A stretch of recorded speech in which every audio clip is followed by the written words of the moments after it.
छत्तीसगढ़, मध्य प्रदेश और राजस्थान में हाल ही में हुए विधानसभा चुनाव में बीजेपी ने शानदार जीत दर्ज की है। इन तीनों राज्यों में बीजेपी ने अपने मुख्यमंत्री के नाम की घोषणा भी कर दी है। इन घोषणाओं ने राजनीतिक विश्लेषकों और मीडिया को चौंका दिया है।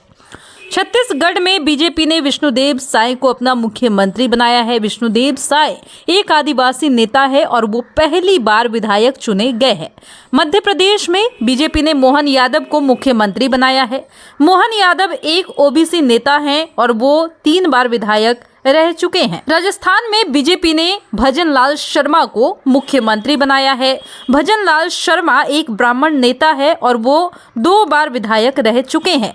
इन घोषणाओं से पता चलता है कि बीजेपी ने नए चेहरों को मौका देने का फैसला किया है। पहले से स्थापित राजनीतिक दिग्गजों को दरकिनार करते हुए बीजेपी ने ऐसे लोगों को मौका दिया है जो जमीन पर काम करने के लिए जाने जाते हैं। ऐसा माना जा रहा है कि बीजेपी ने छत्तीसगढ़, मध्य प्रदेश और राजस्थान में नए चेहरों को मौका देकर मिशन 2024 के लिए बड़ा दांव खेला है। बीजेपी का मानना है कि नए चेहरे लोगों से बेहतर जुड़ाव बना सकते हैं और 2024 के लोकसभा चुनाव में पार्टी को जीत दिलाने बीजेपी के नए चेहरों को मौका देने के पीछे कई रणनीतियां हो सकती है।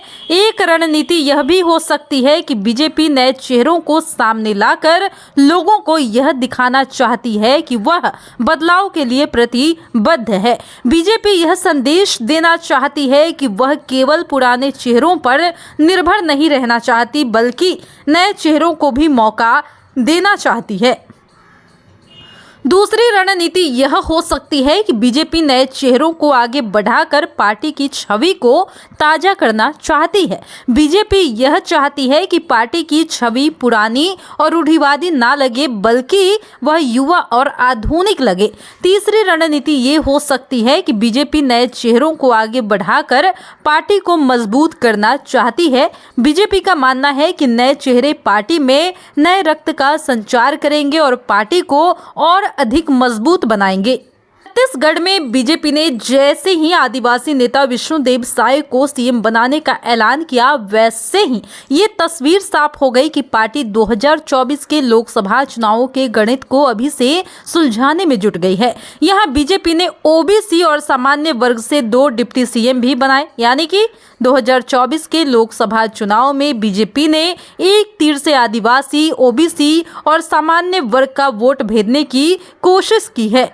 दरअसल बीजेपी ने छत्तीसगढ़ के विधानसभा चुनाव में आदिवासी बाहुल्य क्षेत्रों में अच्छा प्रदर्शन किया है। छत्तीसगढ़ में आदिवासी समाज की आबादी करीब 34% है। ऐसे में सीएम के रूप में आदिवासी नेता को आगे रखकर बीजेपी इन 34% वोटों को साधने में जुट चुकी है, जिसका फायदा लोकसभा चुनाव में मिल सकता है। इसके अलावा ओबीसी और सामान्य वर्ग के डिप्टी सीएम बनाकर इनका वोट पाने का रास्ता भी साफ हो गया है। ये पूरे तरह से ऐसा पावर गेम है जिसमें सभी वर्गों को साधने की पूरी कोशिश की गई है। मध्य प्रदेश में सीएम पद की रेस में शिवराज के अलावा कई नाम थे, लेकिन जब मोहन यादव के नाम का ऐलान हुआ तो सभी हैरत में पड़ गए। ऐसा इसलिए था क्योंकि मोहन यादव सीएम पद की रेस में ही नहीं थे।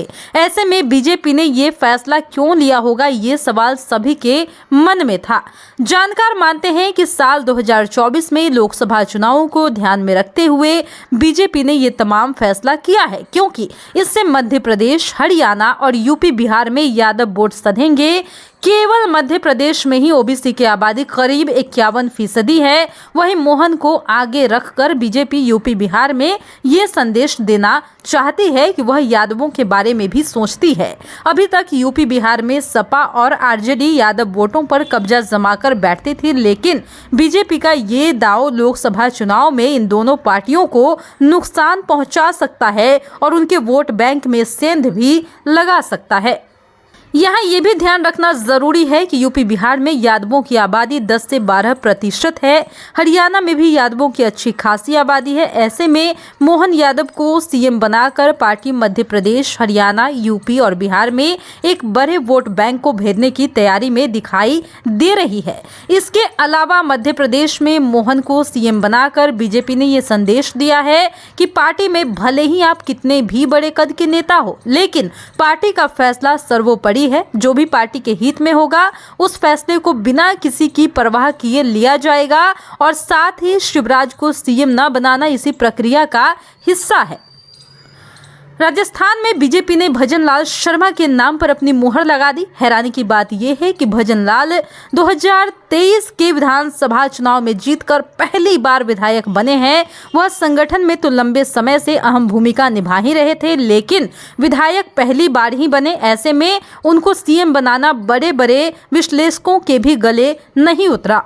हालांकि राजनीतिक गणित की बात करें तो भजन लाल शर्मा ब्राह्मण समाज से आते हैं, यानी कि पार्टी का संदेश साफ है कि वह ब्राह्मणों का सम्मान करती है। दरअसल 19 मार्च को राज्य में एक ब्राह्मण महापंचायत हुई थी, जिसमें कि ब्राह्मण समाज के लोगों ने कहा था कि उनकी संख्या राज्य में 85 लाख से ज्यादा है, लेकिन इसके बावजूद राजनीतिक दल उन्हें नेतृत्व करने का मौका नहीं देते हैं।